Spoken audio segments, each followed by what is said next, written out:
루카복음 2장.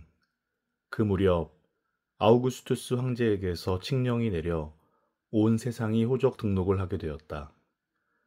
이 첫 번째 호적 등록은 퀴리니우스가 시리아 총독으로 있을 때 실시되었다. 그래서 모두 호적 등록을 하러 저마다 자기 본향으로 갔다. 요셉도 갈릴레아 지방 나자렛 고을을 떠나 유다 지방 베들레헴이라고 불리는 다윗 고을로 올라갔다. 그가 다윗 집안의 자손이었기 때문이다. 그는 자기와 약혼한 마리아와 함께 호적 등록을 하러 갔는데 마리아는 임신 중이었다. 그들이 거기에 머무르는 동안 마리아는 해산날이 되어 첫 아들을 낳았다. 그들은 아기를 포대기에 싸서 구유에 뉘었다. 여관에는 그들이 들어갈 자리가 없었던 것이다. 그 고장에는 들에 살면서 밤에도 양떼를 지키는 목자들이 있었다. 그런데 주님의 천사가 다가오고 주님의 영광이 그 목자들의 둘레를 비추었다. 그들은 몹시 두려워하였다. 그러자 천사가 그들에게 말하였다. 두려워하지 마라. 보라, 나는 온 백성에게 큰 기쁨이 될 소식을 너희에게 전한다. 오늘 너희를 위하여 다윗 고을에서 구원자가 태어나셨으니 주 그리스도이시다. 너희는 포대기에 쌓여 구유에 누워있는 아기를 보게 될 터인데 그것이 너희를 위한 표징이다. 그때 갑자기 그 천사 곁에 수많은 하늘의 군대가 나타나 하느님을 이렇게 찬미하였다. 지극히 높은 곳에서는 하느님께 영광, 땅에서는 그분 마음에 드는 사람들에게 평화. 천사들이 하늘로 떠나가자 목자들은 서로 말하였다. 베들레헴으로 가서 주님께서 우리에게 알려주신 그 일, 그곳에서 일어난 일을 봅시다. 그리고 서둘러 가서 마리아와 요셉과 구유에 누운 아기를 찾아냈다. 목자들은 아기를 보고 나서 그 아기에 관하여 들은 말을 알려주었다. 그것을 들은 이들은 모두 목자들이 자기들에게 전한 말에 놀라워하였다. 그러나 마리아는 이 모든 일을 마음속에 간직하고 곰곰이 되새겼다. 목자들은 천사가 자기들에게 말한 대로 듣고 본 모든 것에 대하여 하느님을 찬양하고 찬미하며 돌아갔다. 여드레가 차서 아기에게 할례를 베풀게 되자 그 이름을 예수라고 하였다. 그것은 아기가 잉태되기 전에 천사가 일러준 이름이었다. 모세의 율법에 따라 정결례를 거행할 날이 되자 그들은 아기를 예루살렘으로 데리고 올라가 주님께 바쳤다. 주님의 율법에 태를 열고 나온 사내 아이는 모두 주님께 봉헌해야 한다고 기록된 대로 한 것이다. 그들은 또한 주님의 율법에서 산 비둘기 한 쌍이나 어린 집비둘기 2마리를 바치라고 명령한 대로 제물을 바쳤다.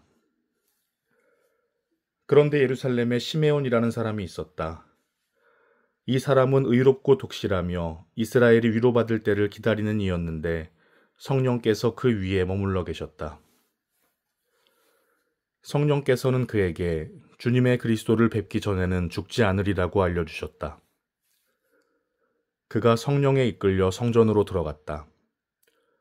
그리고 아기에 관한 율법의 관례를 준수하려고 부모가 아기 예수님을 데리고 들어오자 그는 아기를 2팔에 받아 안고 이렇게 하느님을 찬미하였다. 주님, 이제야 말씀하신 대로 당신 종을 평화로이 떠나게 해주셨습니다. 제 눈이 당신의 구원을 본 것입니다.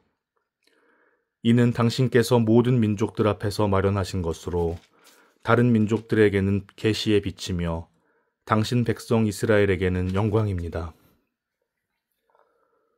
아기의 아버지와 어머니는 아기를 두고 하는 이 말에 놀라워하였다. 시메온은 그들을 축복하고 나서 아기 어머니 마리아에게 말하였다.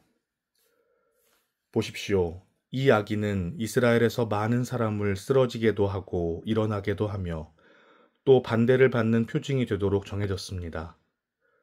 그리하여 당신의 영혼이 칼에 꿰찔리는 가운데 많은 사람의 마음속 생각이 드러날 것입니다. 한나라는 예언자도 있었는데 푸누엘의 딸로서 아세르 지파 출신이었다. 나이가 매우 많은 이 여자는 혼인하여 남편과 7해를 살고서는 84살이 되도록 갑으로 지냈다. 그리고 성전을 떠나는 일 없이 단식하고 기도하며 밤낮으로 하느님을 섬겼다. 그런데 이 한나도 같은 때에 나와 하느님께 감사드리며 예루살렘의 속량을 기다리는 모든 이에게 그 아기에 대하여 이야기하였다. 주님의 법에 따라 모든 일을 마치고 나서 그들은 갈릴레아에 있는 고향 나자렛으로 돌아갔다. 아기는 자라면서 튼튼해지고 지혜가 충만해졌으며 하느님의 총애를 받았다. 예수님의 부모는 해마다 파스카 축제 때면 예루살렘으로 가곤 하였다. 예수님이 12살 되던 해에도 이 축제 관습에 따라 그리로 올라갔다. 그런데 축제 기간이 끝나고 돌아갈 때 소년 예수님은 예루살렘에 그대로 남았다. 그의 부모는 그것도 모르고 일행 가운데 있으려니 여기며 하룻길을 갔다. 그런 다음에야 친척들과 친지들 사이에서 찾아보았지만 찾아내지 못하였다. 그래서 예루살렘으로 돌아가 그를 찾아다녔다.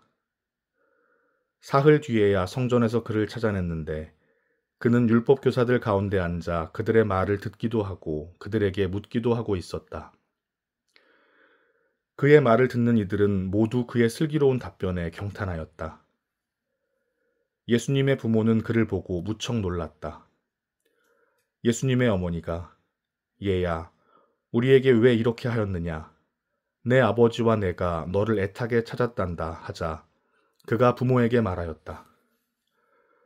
왜 저를 찾으셨습니까? 저는 제 아버지의 집에 있어야 하는 줄을 모르셨습니까? 그러나 그들은 예수님이 한 말을 알아듣지 못하였다. 예수님은 부모와 함께 나자렛으로 내려가 그들에게 순종하며 지냈다. 그의 어머니는 이 모든 일을 마음속에 간직하였다. 예수님은 지혜와 키가 자랐고 하느님과 사람들의 총애도 더하여 갔다.